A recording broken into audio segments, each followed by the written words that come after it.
and action. Hey, Hammerman here from Joint Fire Team 3. Just going to give you a quick tutorial on how to do some dyeing. We got some fabric over here. I've got a belt. It's 100% cotton. And I got these cotton socks we're going to dye. We're going to go through 4 different colors. Okay, and we don't want any of the original color. We don't want any of the white. We don't want any of this kind of like warm, creamy white.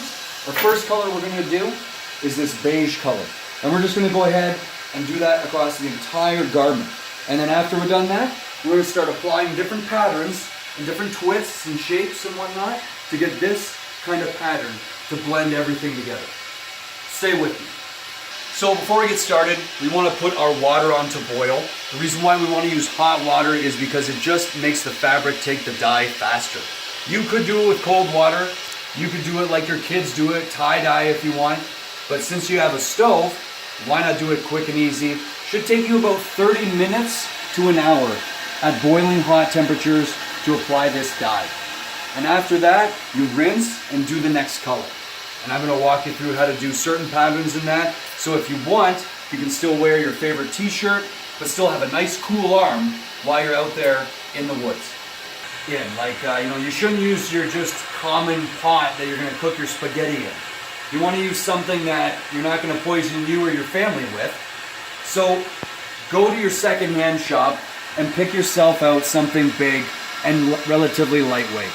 As you can see, they were asking $8 for this one, but since it didn't have a handle, I got 30% off. I found out the hard way that you never want to put bleach in a stainless steel cauldron. It'll eat through the stainless steel. Not that I have any association with them, but the dye of my choice for this sort of stuff is by Tintex. Mostly because they have a great selection in their colors, as well as it's very cost effective. Each dye costs about $2 depending on where I get it from, and their color selection is phenomenal. So dye works by being absorbed into the fabric, and anywhere you get dye is going to tell you for the amount of gram of fabric you have, you should add so much gram of dye. Now, for our purpose and for our colors, we want a nice strong color, so I'm going to add a little bit more dye. For the items we're dyeing, I would maybe add a tablespoon to 2 tablespoons worth. But I'm just going to go by eye, and based on what I just said, I'm going to add about half the package, maybe a little more of what I have remaining.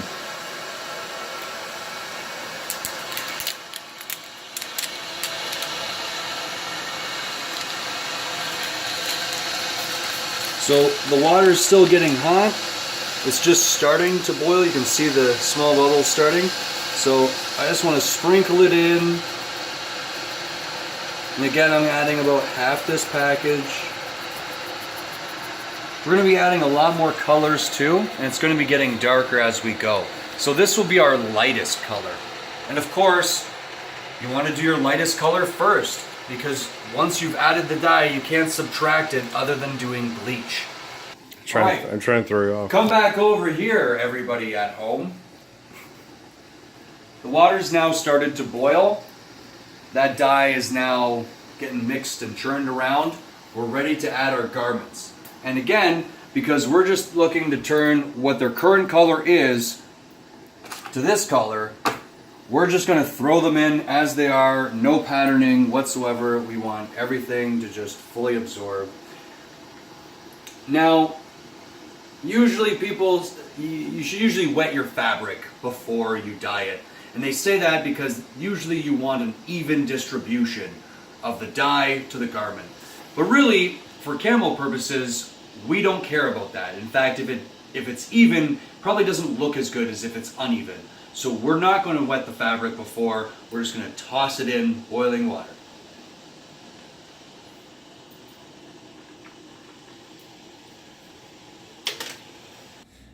Okay, so it's been a half an hour and we're ready to take that out. I mean, we didn't have a lot of fabric to dye, so we're done with it. You can come over here and see what it looks like. I'm really pleased with the type of tan we got with the belt. Okay, so that's going to be the lightest color again. okay? And these sorts of stains and stuff like that, we're gonna hide that later on with a darker color, so it's perfect.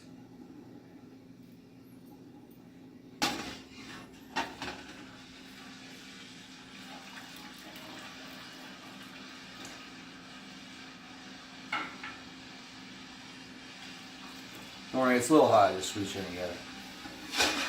I want to save this water, now not for any other reason, but only because I'm on a time crunch. Normally I just refill the water and start again, but the water's plenty hot, so I'm just going to reuse it. And since we're going from light to dark, I'm not worried about any extra pigment that might be in it. But okay, so I folded the fabric up into a pattern to give it a nice look. We're going to add a darker color now. We're going to go just a little bit darker with a beige tan. Okay, now that I've got it folded up, I just have to apply some elastics.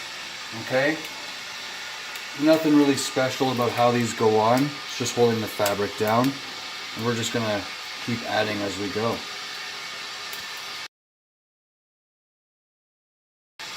This is the boring part. I'm just going to probably cut out because, you know, it's just me putting on elastics.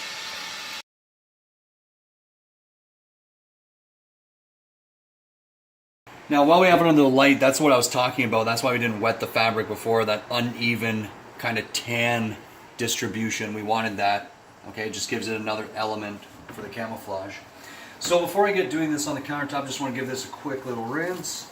I'm not really worried about what I'm wearing. It will absorb dye, but all the dye is in the fabric right now. When I do the darker colors, I might take it off. So, all right, that's perfect to work with. Just damp fabric. It's great to mold. So the two I'm going to do very similar to the belt I did, which was kind of like this odd kind of fold. Okay, like that. That's all you need to do for that guy. There you go. Get that high def, dirty hands. Hammerman working hands. Disgusting hands with a massive scar in the lower thumb. This is just a little scratch, really. Gross. So there's one. That's all we need for that. Okay, before I do my next two socks, I just want to get the fabric dye going. So I know I didn't have much of this dye left. I know some of it came out in the box, so we're just going to use up what's here.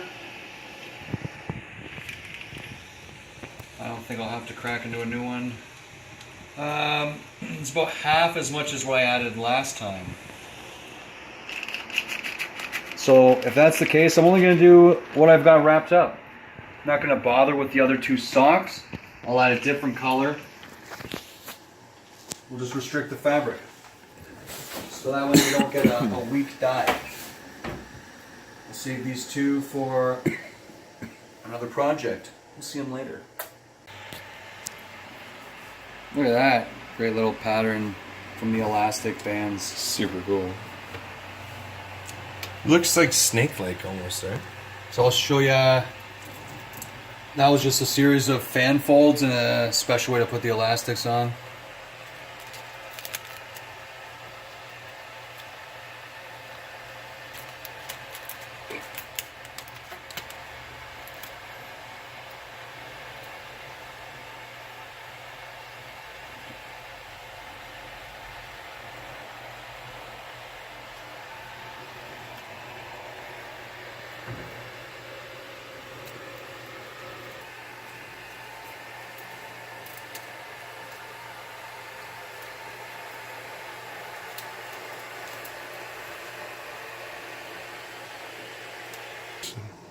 So this is Mr. Dark's belt. I'm a little jealous actually. It's really coming about nicely.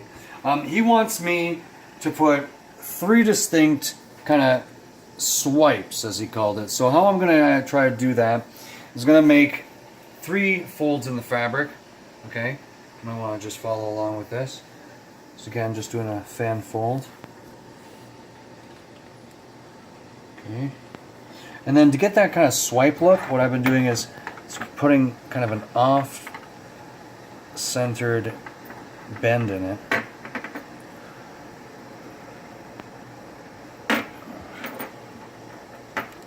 Just to give it a bit of a detail that isn't a straight line.